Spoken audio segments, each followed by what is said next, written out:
Oh, I want to give up every day. You wake up every day and you go, fuck comics this treated me shit. like shit for years. Yeah. I like to, the best descriptor, I think, of what I am. I was the Jane Goodall of comedians. Yeah, and we were all the chimpanzees. All chimps. Just throwing your shit bananas at me all the time.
What's up? Welcome back to BK's Chop Shop. We are here today with the legendary James Webb. Thanks Hello. for coming up, bro. This is awesome. Okay, so I'm just gonna get right into it. You grew up in Wheaton, right? Jesus Christ! What is this Nardwar? What the fuck? Yeah, I did. I did. You know grow what's up in crazy? Wheaton. It was Yeah. so hard to do research on you because of the on purpose. telescope. Oh, yeah. Yeah. Dude, anything James Webb is just. Has that been a problem for you your whole life? I'd call it. I love the telescope. Honestly, I love it too. I've been waiting for that thing for 20 years, dude. I love space. So Yeah. like when they first announced, I was like, what? I'm gonna be a telescope. I love it. Who is it named after? I assume some. So he is one of the former directors of NASA. Ah. Yeah. So he like a long time ago. I think he was a big part of it. So I last year, I'm gonna name drop. Gross. I directed a guy named Chuck Nice's special. Okay. A great comic out of New York. Chuck Nice is the co-host of Star Talk with Neil deGrasse Tyson. Oh, I do know him. And Neil came to the show, and like Looks Chuck, like Lionel Richie. Yeah, he does actually look like Lionel. Try not to be racist. But he and like Neil came to the show. Yeah. And like, Chuck is like, hey, this is James Webb. And Neil's like, oh, like, do you know who the original James, like the telescope's named after? That's And right, I blanked so hard. But Neil was like, well, he's actually the former director of NASA who helped with the lunar landing and all that. So that's how I know that. Oh, that's so funny. The man himself told me. Yeah, the ambassador of NASA, the face of NASA. So yeah, I was trying to do some research and just kind of look up because I've known you forever, but I don't like know that much, like in terms of like obviously where you grew up and all that shit. How did you? I'll tell you later. Okay, great. Right, so you grew up in Wheaton. Yeah. You moved to the city. When? In your early, I want to say 22, 23. Really close. Yeah. What the fuck? And you went to college at DuPage before College that. of Dreams, yeah. Dropped out of college DuPage, moved to the city, and started working in what's now, I think, the Park West Theater. But back then it was the Chicago Public. Close. Yeah. So the Chicago Center for the Performing Arts. That's it, yeah. And it's currently a church.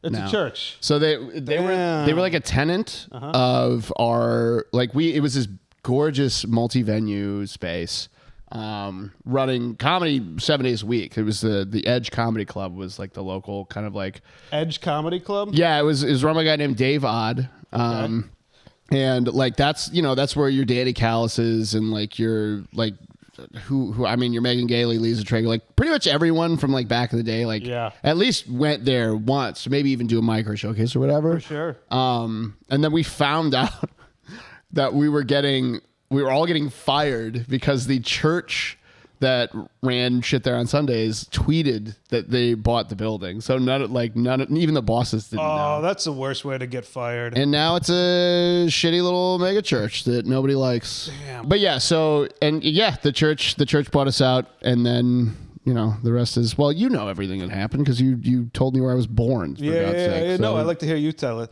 The worst way I ever got fired was I was working for this bad startup. It was like a Brazilian money laundering company, I found out. Sick. But it was really an app. But they just wanted us to burn money. They were like, hey, we want you on 3 flights a week, whatever. Just sell the shit out of this app. And we'd go, we'd entertain, we'd do all this stuff. And you'd bring them back a deal. They go, this isn't the deal for us. So you finally start looking into it. You go, these people are just burning money. What's the app? Raising capital. It was like a gym app where you could go to any gym. It's kind of like ClassPass, but you would sell it to the company, and the company would offer it as like an HR benefit. That's cool. It was cool, but that's a cool scam. Yeah, it was a scam. Yeah. And we got a call one day from a Zoom call from our CEO. Yeah. Who was on a boat. And he put on the fake background, and it went out at one point. You could see his yacht in the water moving. Yeah. And he goes, I'm really sorry to do this. This is the toughest part of the job, but we really got to shut down the Chicago office. Right. And like you could see like people drinking and smoking cigars in the back. What an asshole. Okay. Oh, my God. But yeah, okay, so that job ended. Yeah. And then when I first came on the scene, it was around... I started in 2015, and I think I like became a person in like 2017. Sure. After you figure out what mics to go to, figure out who people are, and all that. Yeah. And you were doing. I think you had a podcast at the time. Yeah. And you were I went to your house once to do it. You lived off Diversey by Diversey Bowl. Yeah, I lived right there on like Clybourne and like Wellington. Yeah. Yeah. And you had part of this big movement, like don't leave Chicago, stay in Chicago. That's right. And then now you have left Chicago. Sometimes you're a hypocrite. No, I mean that really hasn't. The spirit of that is the same. Yeah, of course. Like this is home. This is where so many like great people come from. You see Hannibal and, Pete Holmes and just so many other folks who like made it really big. They go to New York, they get famous, or LA and get famous. And my idea at the time, like 2015 was like right when, so I was like 3 years in, I had a showcase called Stand Up. Yeah. And it like, I was like finally becoming, because I'm not a comic. I've never been a comic. I've done 3 open mic sets in my life. Figured out I sucked at that, and I figured out I was better at a whole bunch of other shit. So then I started that show, produced that, and became part of the scene. And like I felt whatever savior complexy reason. Like my goal was to, like my purpose for you guys was to like help steer the ship towards a place where Chicago could become a production like rival to New York or LA. And I like one of my big, like I was staunchly against people leaving. And like the logic behind that was like, if all of our best comics leave, then we'll never grow talent big enough here to compete with New York or LA, which is incorrect, by the way. If you have something to say, I'll finish that later, but that was naive and wrong. No, continue. I just had a thought on that. Well, what's your thought? I think it's very hard to compete with New York and LA because of the industry that already exists there. And industry doesn't really want to come to Chicago. No. However, it is something that can be built because outside of really any other scene, with the exception of maybe Austin, I don't even want to count Austin, there is probably the biggest comedy scene here. Yeah. That's anywhere I've traveled. That's true. And that's why I was like it's hard not to notice, right? Like, yeah. That's why I was so adamant about it, was like, we have so many people here doing this. Back in the day too, we had like 2015, there was this giant, like it was the bar show boom. Yeah. There were like 50 fucking bar shows a week in like every neighborhood, like on a Thursday. So my show, stand up was Thursday nights. Parlor Car was Thursday nights. I remember Parlor Car. One of the best shows ever. It was our rival show or whatever. Yeah. And it was like, it was so well produced, a beautiful place. It was on that bar on Damon. I forget what it was called. Barterville by the McDonald's. Yeah, great. And it was like, so we had like all this shit popping off, and it's hard not to notice like, oh shit, like things are happening here in a way that has never still happened in Austin. Yeah. Like they had, Joe Rogan and Segura and like Tim Dillon for a minute all moved there. It's like the big names moved there and helped grow the scene, which is great. Like you want someone to help the community, or guys who want to help the community even, and they got some guys like that, and they built some things, and that is really cool. Like they have a home base in the mothership. It almost feels like more they just moved their LA scene to Austin. While it does help the community, it just feels like they just moved. I disagree. Yeah. I think because LA Comics didn't move to Austin. Like they moved to Austin. Maybe they brought LA vibes with them, but they're still growing Austin from the inside. People are now moving to Austin. It's like a destination to do comedy. So it's like an LA in that way, if that was the point you were making. No, I was just kind of saying, like, you think of all these LA comics who did move there, like Burt Kreischer, Tom Segura, Joe Rogan, Theo Vaughn. Like, fair enough. They brought their, like, they lost the Comedy Store, it felt like, and then they went, fuck it, we're moving to okay, fair enough, LA. yeah. But yeah, no, I get your point to it. I mean, that makes sense. Yeah, and that's good for them, but it's like we were a vibrant, like, poppy, and I'm gonna say it's not the same now. It's better in other ways now here. Yeah, the scene definitely has dropped off, I would agree.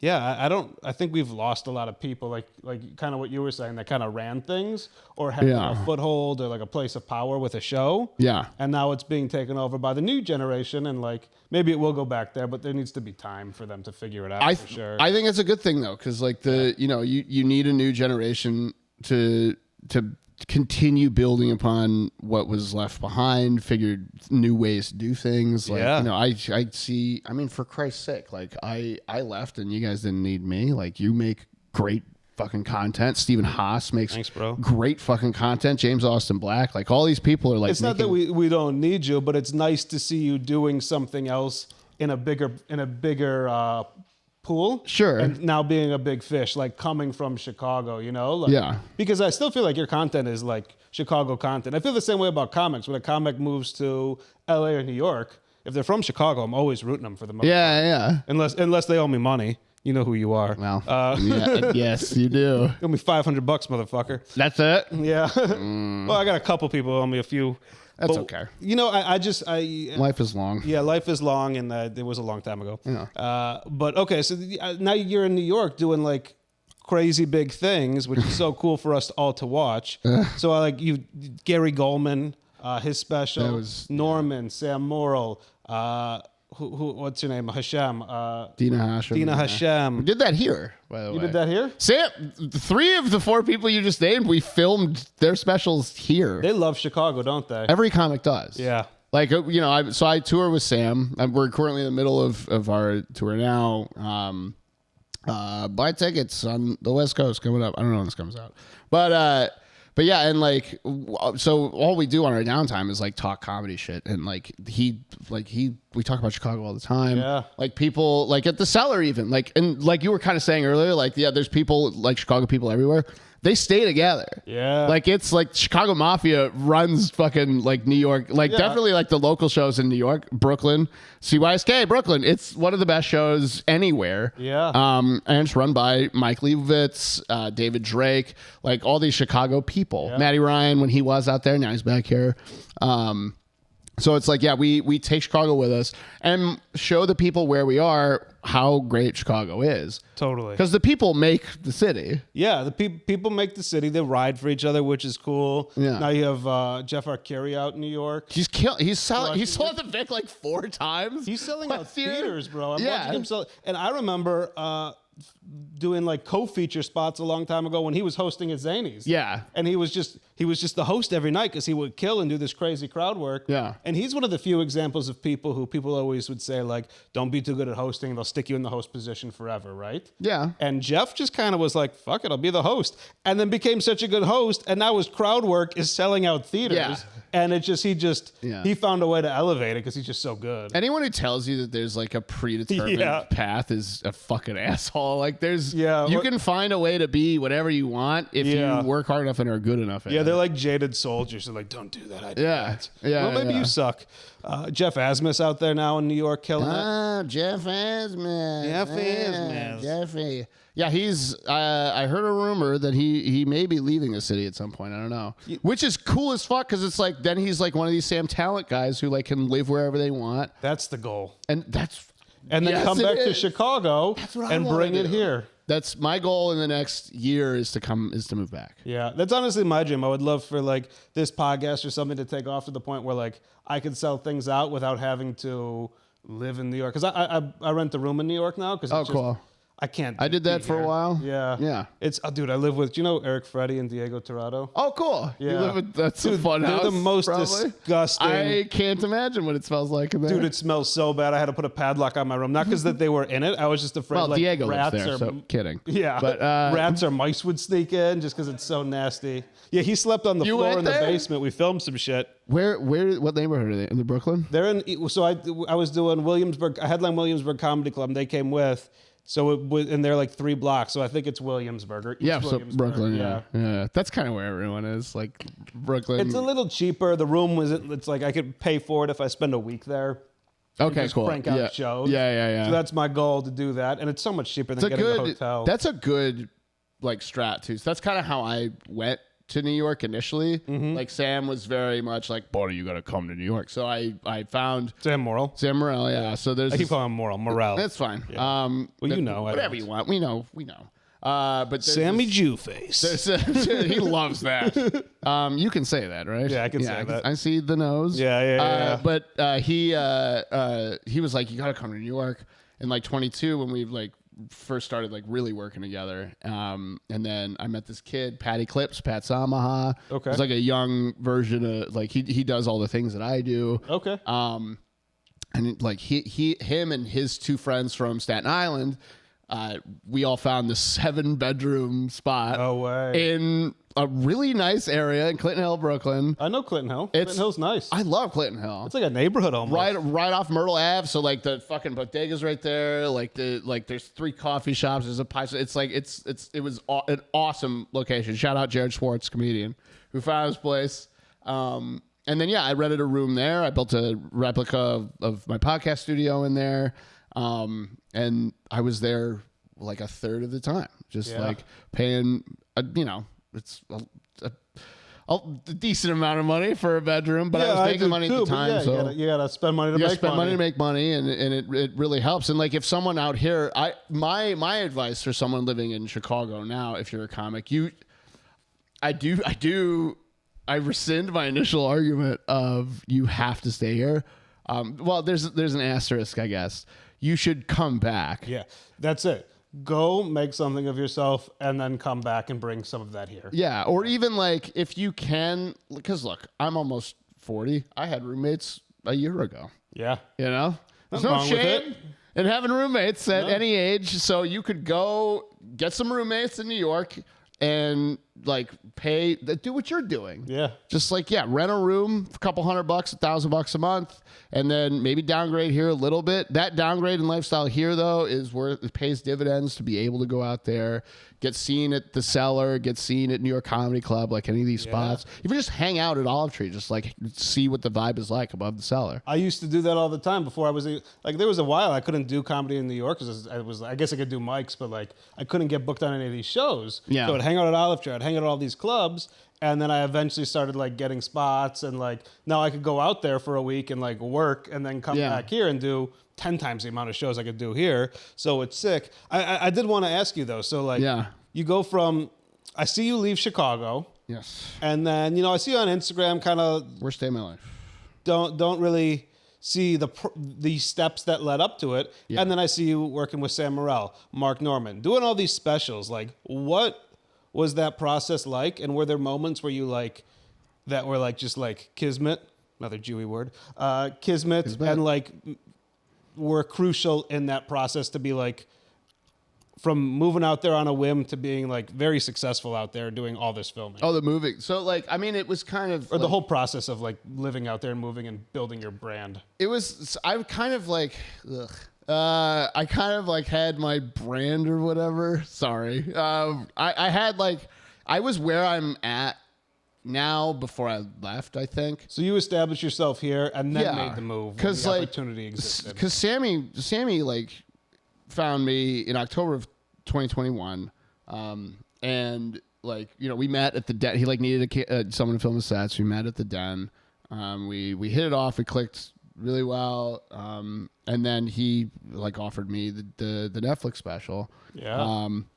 And then what had he seen of you before he offered you the Netflix? I don't think special? anything. We just like vibed that He weekend. just said, "You're a cool guy. I want you to direct That's it." pretty much literally what he said. Really? Like, I mean, yeah. do you feel like he was taking a risk? Like, I know you could do it. Absolutely. Yeah. Well, and that's like Sam's a really like great guy. Like I got very lucky with him because he's an honorable dude.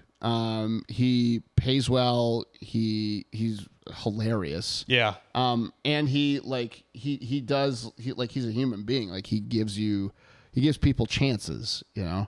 And a lot of folks, they're stubborn, and you know, he's a year younger than me, but we're all in the same age bracket. And it's like when you're this age, you get very like set in your ways almost. And for someone like that to be like, no, like I like your vibe. Let's chill.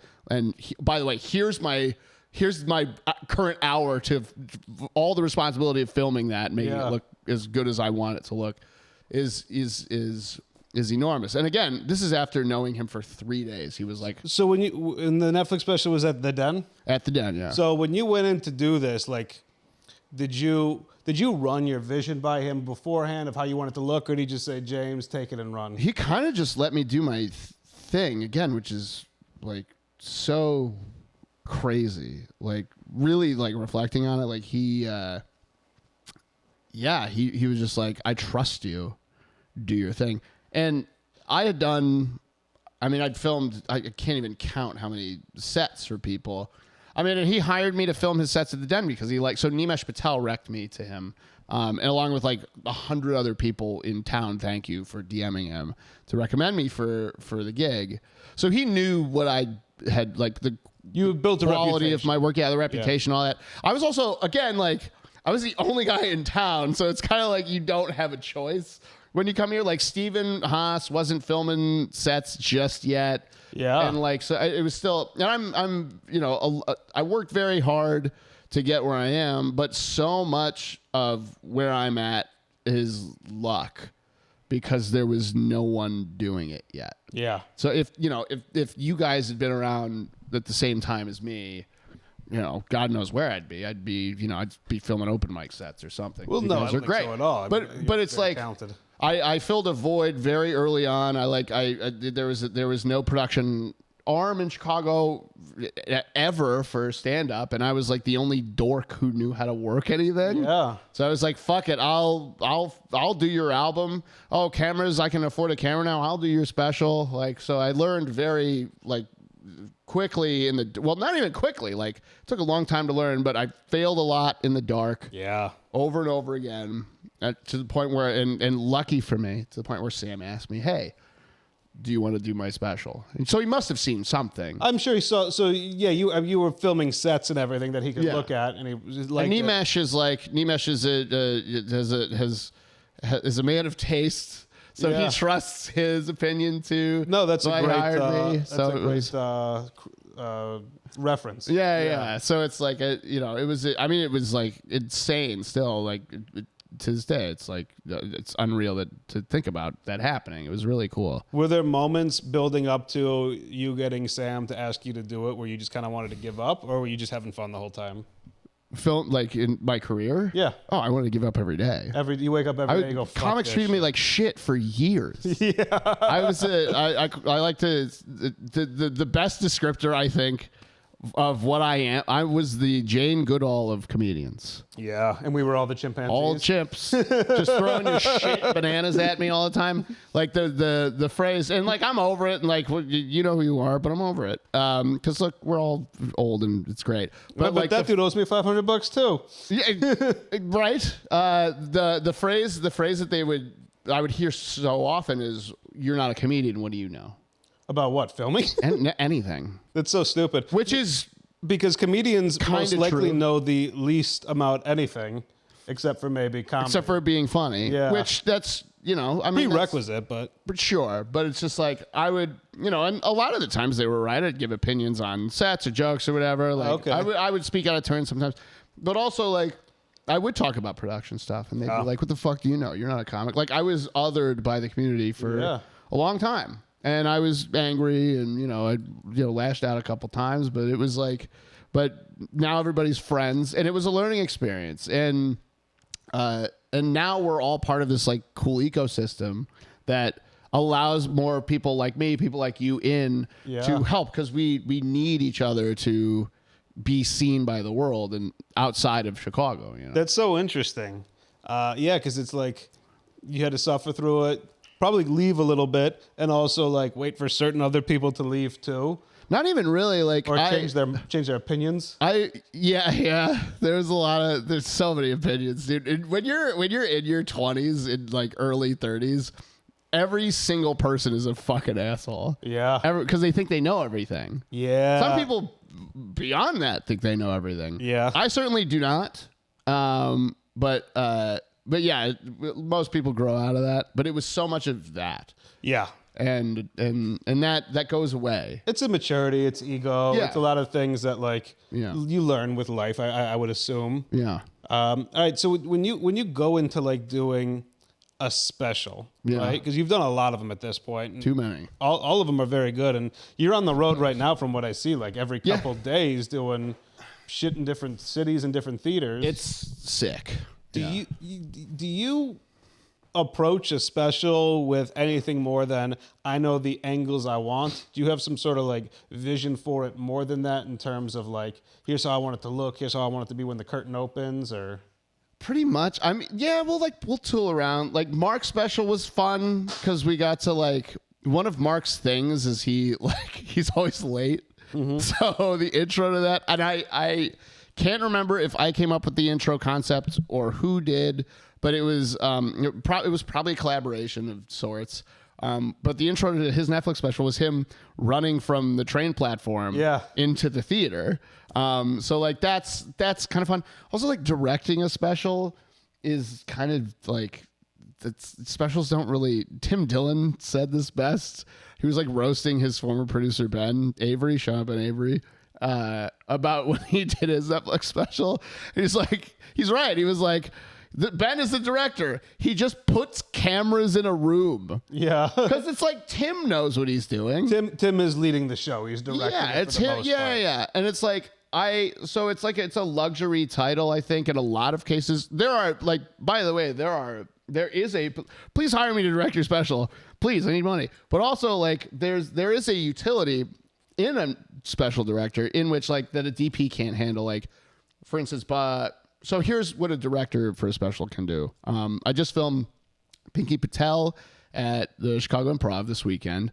And a lot of times, like, if you're in a live show environment, you're dealing with first of all, like, you can't retake shit because there's a crowd. Yep. So addressing the crowd is something a special director does. You have to have stage presence. You have to be able to talk to. You can't be afraid. Do you go up there before the show and explain this is what we're doing? Here's where the cameras are going to be. The first thing I do, I have like it's a spiel almost now. Like wow. here's a Jew for you. I've been to Cat's Deli. I'm schwitzing under these lights. Schwitzing. Yeah. So I'll get on stage. No, you can leave the lights on. I'm just fucking no, with you. Leave on. That was it. That was a joke. No, it's beautiful. No, leave it alone. I like it. Turn them off. I'm hitting. So like before the show, like I'll have the suit on too, so I'd be fully suited up. So people are like, "Oh shit, this guy."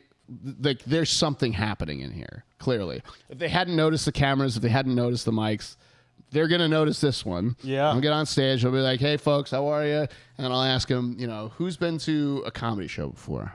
Oh, and wow. the room will go nuts. And I'll be like, okay, now who's been to a comedy special taping before?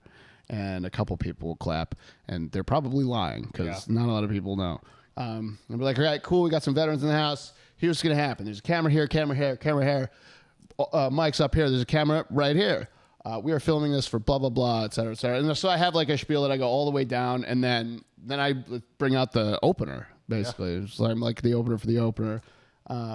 So that's kind of how you can direct a special. That's one of the things a director does for a special. I would also say, like, watching the specials you've done versus other specials, I think you have, more unique angles. Like, I've watched...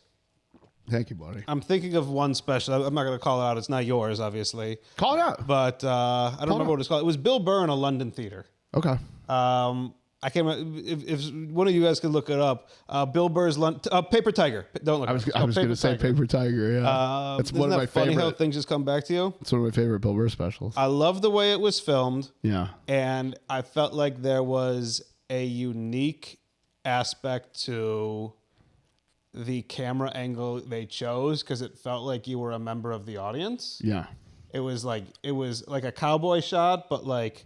There were heads in the background. Yeah. So I was kind of like, okay, I felt different watching it. Yeah. And there wasn't a ton like close up on Bert, right? Or Bill, I mean. Yeah. Where it didn't feel like you were necessarily in a special. And when I feel like I watch yours, I feel like I am transported into the special. Thank and you. it moves me away from this feeling where I know I'm watching, because there's nothing worse to me as a comic than watching comedy on TV. Yeah. It needs to be live. So the job, I would say, of the special director, would be to make me forget I'm watching a special. That's on TV. I'm gonna cry. That's like fucking pussy. I'm a little bitch. That's exactly what I do. I want, that's the goal, is I want everyone watching at home to feel like they're there. Yeah. You want to feel like it's a live experience. And the only other specials I've really watched and felt that way are obviously like the classics, right? Like just growing up watching so much Comedy Central. Like I grew up on Beyond the Pale. I grew up on Eddie Murphy Raw. And cameras are low, heads are in shots. Like that's the whole vibe. I mean, Sam's Netflix special. So actually, the special I shot right before that one was like the Tester special. Do you know this one, fucking Nardwar? Did you research this? The Tester special before Sam's? Yeah. Was it a different comic you talking about? It was a different comic. Yeah. Was it? Can I guess? You can. I think I do. I think I wrote it down. Hang on. It was. Sure, it's in there. It was either Chris DiStefano or Paul Verzi. If you're talking about this year or last year, yes. Okay, then I don't know. Go the ahead. Netflix special, The Tester, was that's doing this. It was the special right before where I really dialed in everything. Yeah. And the person we filmed, of course, like I kind of pitched it this way to him. I was like, look, give you a deal. I'm gonna, right after you, I'm gonna go film Sam at this thing. I'm gonna really try some shit here that I haven't done in any of my previous specials. Are you okay with this? And he was like, of course, like I trust you. It was Kenny DeForest. Oh, okay. And he's like Kenny was. Oh God, there he is. There's the old. Who, by the way, his special is now like not on YouTube anymore, which is weird. I don't know what happened. Sam Morril special? No, Kenny's. Oh, Kenny's. But yeah. So and Kenny like let me and the team kind of just. It was basically a mirror of all the hero shots of Sam's special. That's cool. So you basically got to do a full practice run. Yeah, with a lot less cameras in a much smaller room. We did it at CYSK in Brooklyn. Did you make changes after watching that to Sam's special, or was it like confirming everything that you thought? It was like, yep, this is what Sam's is going to look like. And then Kenny's was really the first. It was the first time I used Blackmagics to film a special too, which is what I use now. What do you use, the 6Ks, or do we not 6K Pros? Okay. No, we use 6K Pros. Buy the gear. I use Canon lenses, Sigma lenses, Samsung T7s. Like, I'll fucking give you my whole gear list. I don't give a shit. I use a Mix Pre 10-2 to capture sound. But yeah. I love that you're not shy about the gear, because I think it shows that you like really have something more going on than just the equipment working. Even if I did, what am I going to gatekeep for? Well, like, so many people cares? do. So many people do. They do, and that's retarded. Like, don't fucking do that. Like, it is. First of all, everyone's going to find out anyway. First of all, hit me with it. First of all, everyone's going to find out what works best anyway. Yes. Wouldn't you rather be the person that helps other people figure it out? Yeah.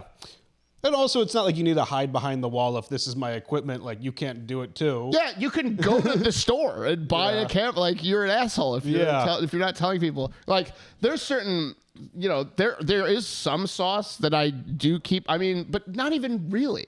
Like, it's like if you ask me a question, I'm gonna answer it. Yeah. Maybe my pricing is something I'm not gonna tell you. Don't tell anybody that. But also my pricing varies from person to person based on how much There's some sauce. If I price things based on how much money you have. Right, it's budgetary. You don't want to price yourself out of the market. Yeah. You also don't want to lose money when a multi-millionaire is filming a special. Yeah, like That's common sense. That's common sense. That's common juice sense. But otherwise, and nope, I'm not gonna go there. But yeah, like any question you have, anyone would ever have, and has had about gear.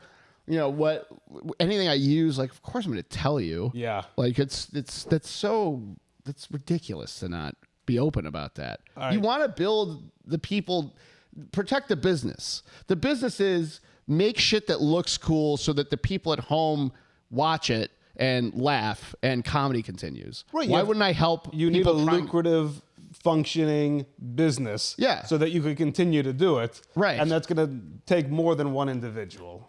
Oh, yeah, absolutely. And I'm not the best at this. I do what I do, and if people like it, great, hooray. And if someone else does it differently and people like that, hooray. And if they want to know what I use, I'll tell them. Well, that's an interesting point. So who do you think is like the best at this? Who is your idol when it comes to filming specials? Right. So my favorite, I have so many. Jordan Levy is one of the best DPs anywhere. He DP'd Rory Scovel's special that came out last year.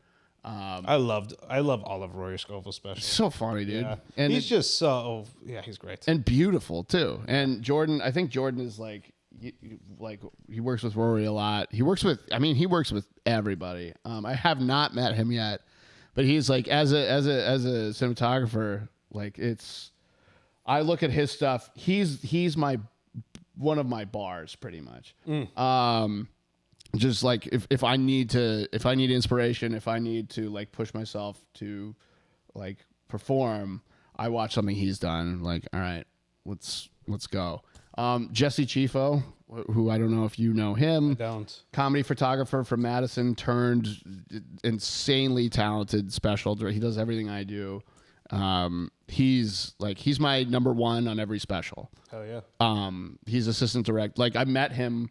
You work with him. He did the key art for Sam's Netflix special. Oh, I didn't realize that you were working together when you said he's my number one. Oh yeah, no, he's my number one. Like he is my first phone call every fucking time. Okay. One of the best colorists, just best editors in the game. He's out there with Adam Ray doing all the Dr. Phil live shit right now. Oh my god. He's getting on the bus with Stavi tomorrow. That's crazy. Like yeah, he's living his own life too. He's doing his own thing. He's killing it. Like, does that make you sad a little bit that you can't work with him all the time? Or are you more happy for him? Both, yeah. I'm more happy for him than I am sad. Like that's what you want. Like you want to help other people get where they're supposed to go. So speaking of somebody else, I had a guy film a special I did. I never really did anything with it. It's on YouTube. It's just like 10,000 views or some shit. Oh, yeah? I never figured out what to do with it, but I had him film it. And the first time I met him, a great guy. You know, I mentioned like, I work with a lot of these guys in Chicago. I was like, oh yeah, Steven. He's like, new Steven. And he goes, do you know James Webb? And I was like, yeah, I know who James Webb is. And he goes, it's been a dream of mine to like work with him and talk with him. And I was like, oh yeah, like I'll try and connect you guys, you know? Yeah. And then like I think I sent him like your Instagram or something. I was like, yeah, DM him. He's a really friendly guy. He likes to help other like filmmakers or DPs, whatever. And I don't know whatever came of it, but now he's crushing it. He's filming everybody's special on the West Coast. Who is it? Brent Driscoll. So Brent is my best friend. Really? One of my best friends. Was he lying to me that he didn't know who you were? Back then? Yeah. No, I did not know him. This was maybe 2 years ago. I did not know him then. Okay. We FaceTime for hours every day. You do? Yeah. Okay, because I was always wondering whatever happened with that. No, if anyone is a mirror of anyone, we are mirrors of each other. He is also a Steadicam operator, like director, DP, editor, and way more talented than me.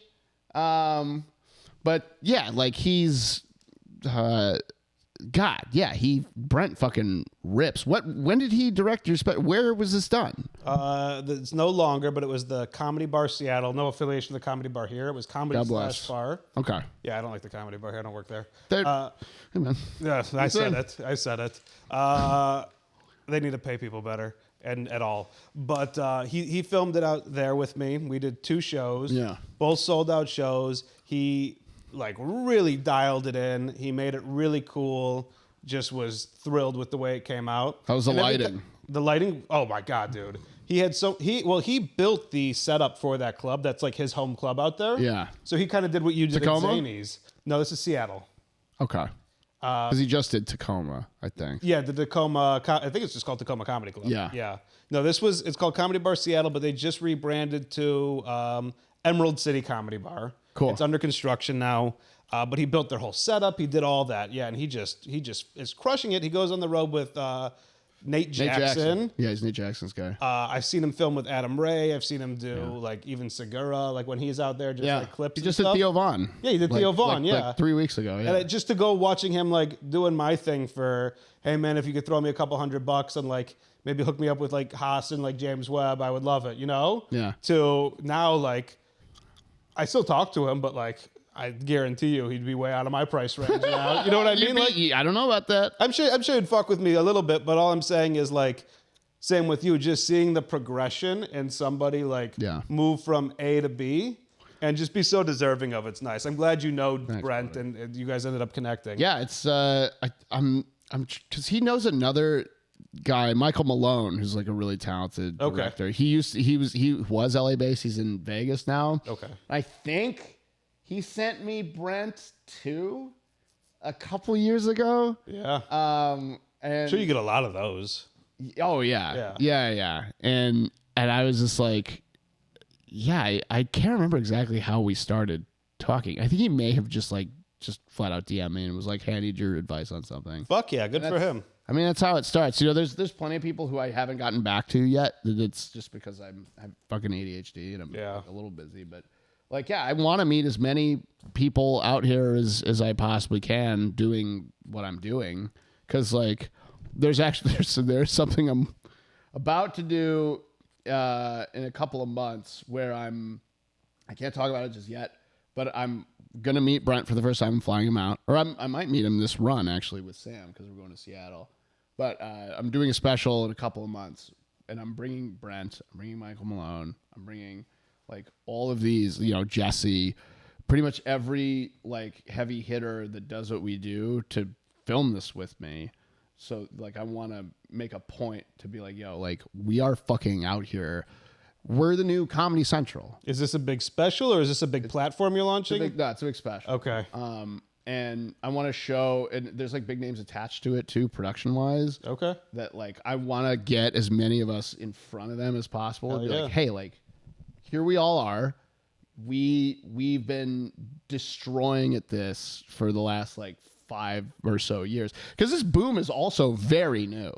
The boom is new and the boom doesn't last. It certainly doesn't. Bubbles burst, but the people doing the production. Yeah. This whole like Comedy Central unfortunately is dead. It's so sad, but it is. But it had, like I said earlier, things have to die or go away so that the new generation can come 100%. in and we are that new generation now for this.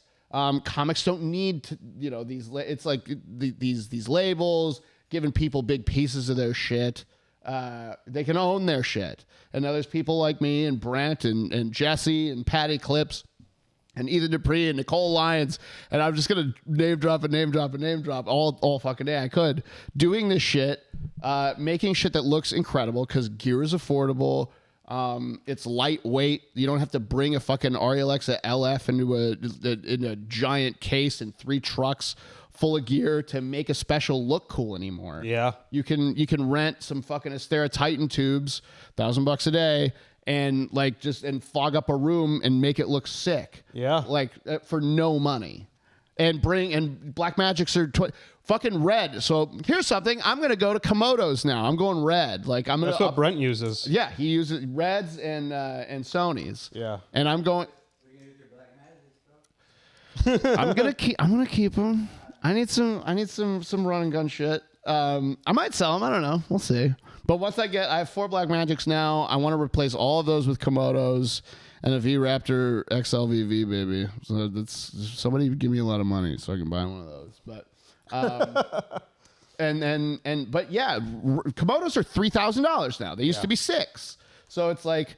And they all take EF lenses, like fucking DSLR lenses that everyone who uses Canon or Blackmagic have. So you don't have to be a studio to do this anymore. Yeah. You can be a fucking guy or girl with like shit that you own and that lives in your house. Yeah.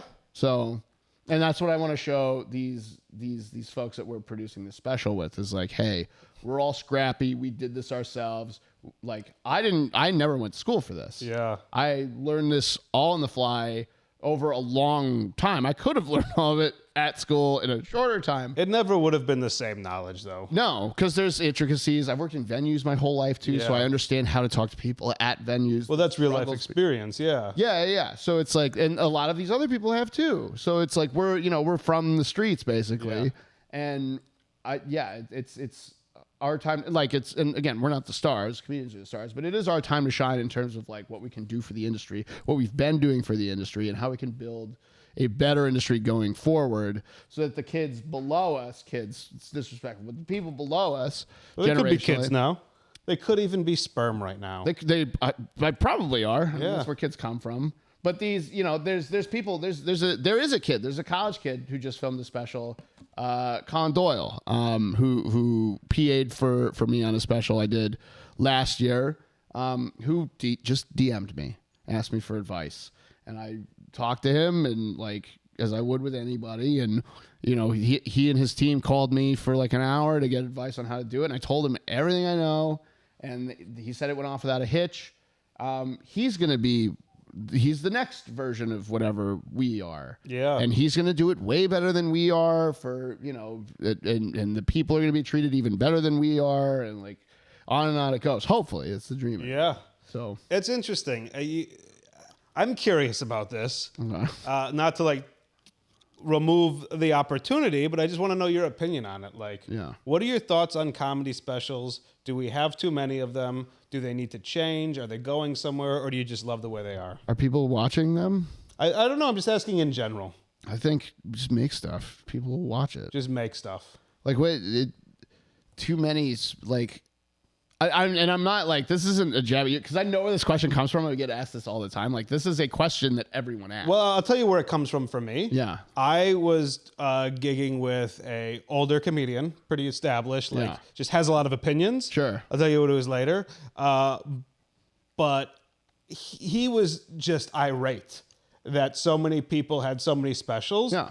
And granted, things need to change, things need to die so things can replace them. He was like, back in the 80s, there was 12 specials. Yep. And when you got one, it was a big fucking deal. It was special. Yeah. And then that was his point. Now they're not special. I don't agree with him. No. Because I think if there were 12 specials, we'd all go kill ourselves because we have Netflix and Amazon and all this other stuff. There's too much out there for there to be only 12 specials. Yeah. But like, what do you say to those people? Because I think a lot of people feel that way. I mean, did he tell you to get off his lawn after he said this? Like, Jesus Christ. Like, that's all opinions on this are valid, right? Well, they're opinions. They're opinions. Yeah. And I think like that comes from a place of like, does he have a special that's out currently? It's not the best one, but I think that goes back to your point. Are people watching it? Yeah, people watching it. And he does, and it is a good one, but I don't know if it was as well received. Oh, sure. And it's like, it's because I bet if it was, he wouldn't care. If enough people watched it and he got paid enough, he'd be like, look at all these kids with their specials. I'm part of the whatever. And mine's the number 3. Yeah, right. Yeah, dude. Yeah. Like if what's happening serves you well, you're going to be happy about it. If it does, and that's not always true. I've also heard people who are doing very well who are like, there's too many specials. And it's like, well, this person's without a shadow of a doubt, very successful. Of course. But doesn't make that opinion right and doesn't make their special. Sure. And also, it doesn't make their special all specials are as special as you want them to be. Yeah. I've said that word too much. It's starting to sound weird saying it's special. But do you think we need to change the word special? No. Okay. No. We no. Sorry, I lost my train of thought. That's okay. No. You So got it? we don't need to make any kind of like there's people who have these like limits of like there needs to be a certain amount of this. I will say there's a degree of like marketing like brain that goes into that makes some sense of like, well, the market's flooded, so like how am I going to be seen? But even that, it's like, well, make sure it looks cool and you're funny. Not in that order. Make sure you're funny and it looks cool. In my opinion, selfishly, they're equal. Because if you shoot something and it's hilarious, but it looks and sounds like shit, no one's going to want to watch it. True. So there are a few exceptions to that I won't name.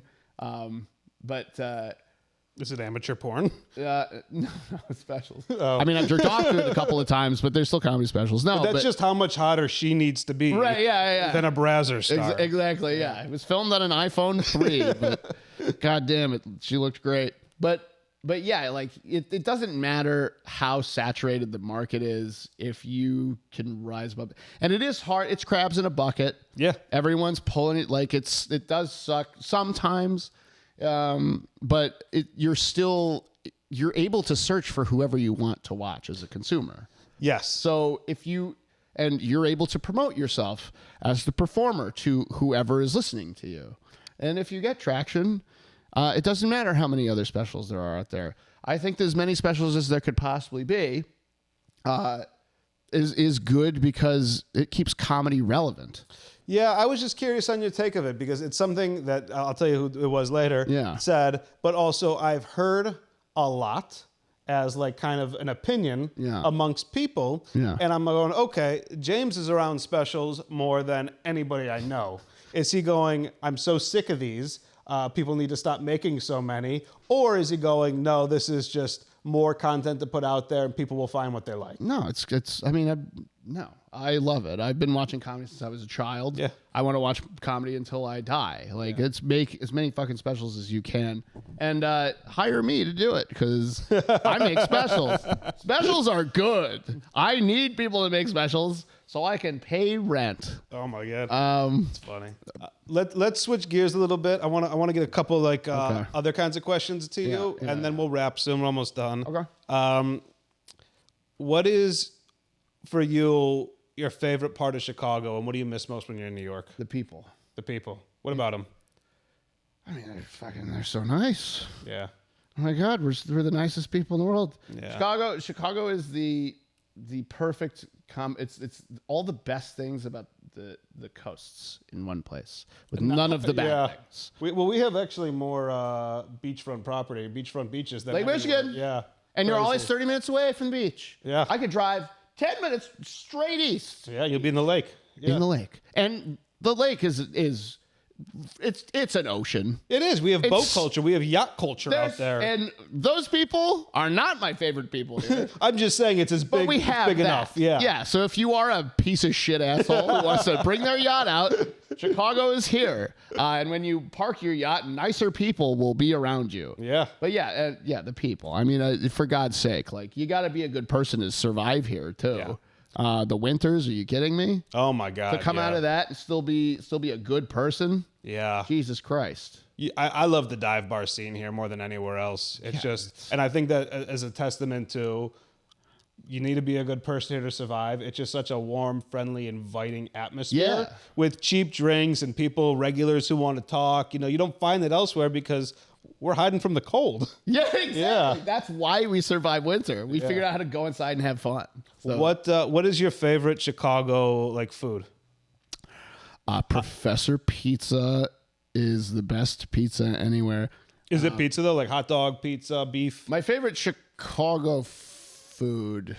Oh, we shout out Professor Pizza all the time. He's a He's sponsor. the He kid. brings in pizza. He was sometimes. on. He was on this fucking show for God's sake. He He's was. the man. We also had Nameless James on here. He brought him pizza. Sick. We have a bunch of like collabs with rules. Professor. Yeah. Yeah, he's the man. I mean, He's also the homie. He's just so easy and he's always down for anything. Yeah, come by. Yeah, that sounds great. I got a haircut today. Yeah. He's got a haircut today. And my barber, Greg, shout out Greg, Belmont Barbershop. If you need a cut, go to Greg or any of the boys over there. He's a world-class chef, and he knows about Professor Pizza. He's Yeah. like, yo, like, can you ask Tony, like, what kind of a pan do I need to make a pan pizza at home? Yeah. So I just put him on speaker, and he was like, here's 2 links to Amazon shit for Greg. Tony Scardino is one of the best dudes Back I've to ever not met. gatekeeping your shit. No, Yeah. fucking yeah. And also, yeah, he's not gonna keep secrets. And he just got number 2 New York In style the slice world. in the world in the Vegas world. at the Pizza Expo. yeah, killing it. New York cheese, I think, or cheese Yeah. cheese pizza. Yeah. Sorry. But yeah, my favorite Chicago food. I mean, our pizza is better than New York's pizza. Go fuck yourself. I would say it's probably pizza. I'm not a beef guy. Okay, just curious. I like to ask that. Our question. hot dog. I'm not a hot dog guy, but our hot dogs go harder than anyone else. That Yeah. Vienna beef snap, dude. That Maxwell Street polish. Come on. Dude. Go to a Cubs game. Oh my Dip god. one of those in your beer. You're good. My move at the Cubs game, it's kind of gross, is I get 2 hot dogs every time I get a hot dog.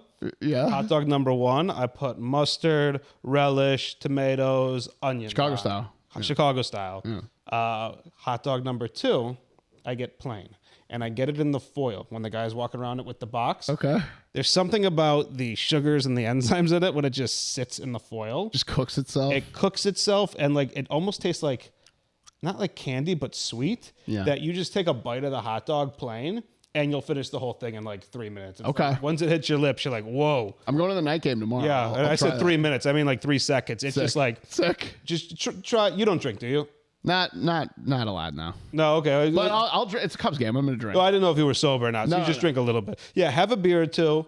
And then get your hot dog, and then the second one, I want you to get plain, and just take a bite of it. If you don't like it, it's not your thing. Put some mustard on that bitch. Okay. But like, just try it, and I feel like you're gonna be like, oh wow, like it's gonna do something to your brain. Yeah. Okay. I'll try that tomorrow. Cubs or Sox? Cubs. Fuck yeah. Fuck yeah, motherfucker. All day, bro. Dude, I'm excited about this year. I really am. It's kind of sick. They won the home opener. It was a great home opener. The only thing that really concerns me is I feel like the Dodgers are like the old school Yankees. Like nobody is beating them. Really? They're just so good. They're pitching. Fucking Otani. Yeah, they have They have the Ohtani. 2 Japanese That's who they're playing studs. tomorrow, right? Yeah. I forgot Otani. If they was gonna be could there. crush. I'm so pumped. I don't think he's pitching this year still because of his Tommy John surgery. Okay. But I mean, to have a pitcher that's one of the best pitchers in the league hit like 60 something home runs, 60 stolen bases, and now they just got this other Japanese guy who's arguably, they're saying, maybe better than him. Like, it's just. Is he playing right now?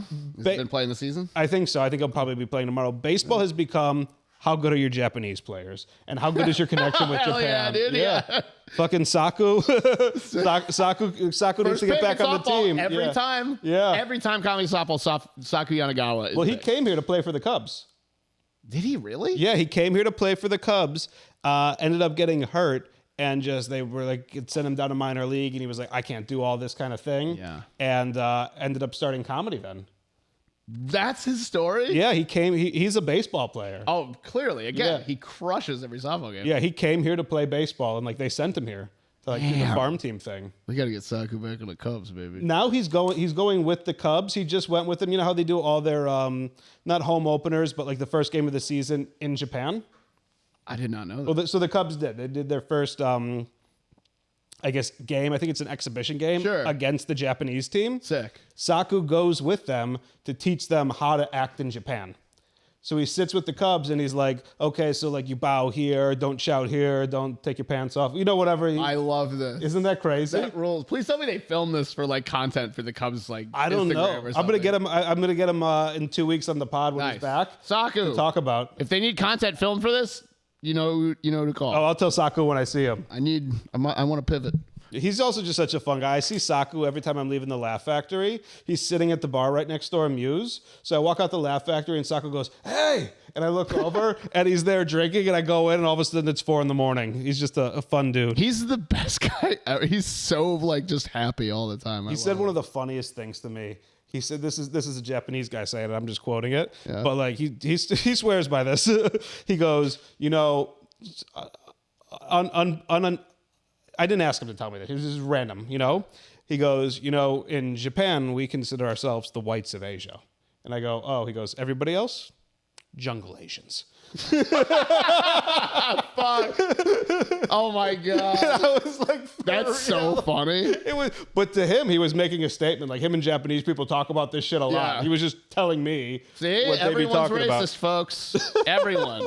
And it's pretty fucking funny. It's very funny. What's the biggest motivating factor for you to just keep pushing outside of money? I just want to. Well, I'm doing this for my dad. Okay. Talk to me about that a little. He's the reason I love comedy. My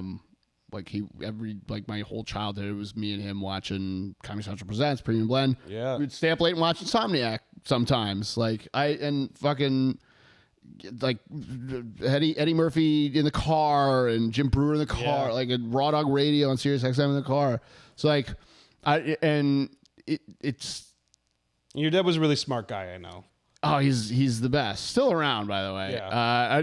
I know I made it sound like he died. No, I'm doing it for I want to give my dad shit to watch, and that's why I shoot the way I shoot. By the way, because I want him to feel like he's there when he's watching it. That is the coolest perspective on anybody's art form ever. You just want your dad to say, "I love you." I mean, no, but you shoot for your dad to feel like he's there. He loved comedy before I was born. Well, I mean, that goes back to what I was just saying a little earlier. Like when I watch your specials, I feel like I'm there. So and you want your dad to feel like you. That's so cool. I want everyone to feel like my dad. Yeah, but that's so cool. What a great vision to have to bring to life, and that's why you have this. Everybody has a different kind of motifs and whatever that they use throughout, but yours at least has a very cool story behind it. Yeah, I was a shit kid. I've been a shit adult for some of it.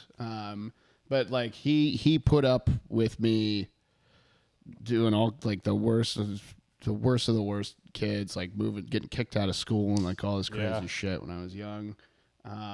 And I put him through hell, both my parents. And I figured out I was never supposed to be anything. I was shitty in school. And I didn't go to I went to College of Dreams, but I didn't get a degree. I barely got my associates. I don't even think I got my associates. So I went to school for psychology. So I something you probably need a PhD in. Yeah, to handle the people I work with. Jesus Christ, kidding. But this is. This was all an accident. Yeah. I wasn't supposed to be doing this. And it happened to be the one thing that we shared our whole lives together. Of course I'm going to do it. I need to pay him back for putting up with me. Hell yeah. So I love that, man. I think that's such a cool story and such a cool background on your artistic vision and your drive and why you do this. Thanks, buddy. That's a recent kind of I had to uncover that. So that was a realization. Yeah. Okay. I knew that I liked shooting the way I was shooting because I want the audience to feel like they're there. But the audience is my dad. That's whose approval you really want on all these specials. Of course. I just want him to I had the honor of I'm very friendly with David Tell now. Oh my god, favorite comedian of all time. He's the GOAT, dude. He is the absolute GOAT of true he works best in a club because he just fucks with people and riffs, but it's not that he couldn't do a theater, it's just to me that's all stand up is. It's getting in clubs, being in front of people, where comedy is, dude. And being with one of 400 people, maybe 5 at the most. But the minute you start to get to a theater, it becomes a performance. It's a presentation. Yeah, stand-up is in the clubs. Yeah, stand-up is clubs. And I got to bring my dad to the best club in the world, the Comedy Cellar. Oh my God. And, introduce him to Dave. I was talking to Attell, and Attell got up and he was like, "Phil, I've heard so much about you." And he seems like the nicest man ever. He's the coolest guy. And like I got to watch my dad's eyes light up. Like I've never seen it. Like like I could get shot in the head leaving this building and I'd be fine. Yeah. Like I've seen everything I need to see in this life. Like that's like mission accomplished for Oh this. my God. But yeah, so Well, that seems like a cool place to kind of wrap it. I'm just going to ask you one final question. yeah. Do you have like a favorite quote or like a mantra you try and live by when you do things?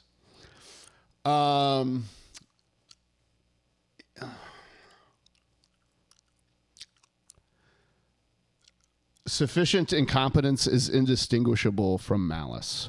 I got to think about that one. Sufficient incompetence is Okay.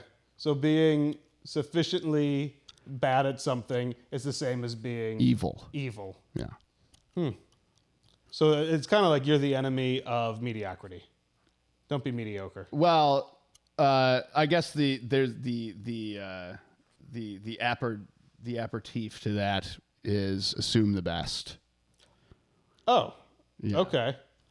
That's much shorter. Not Could've just said every, that, James. well, but not everyone is evil. No, for sure. Yeah. But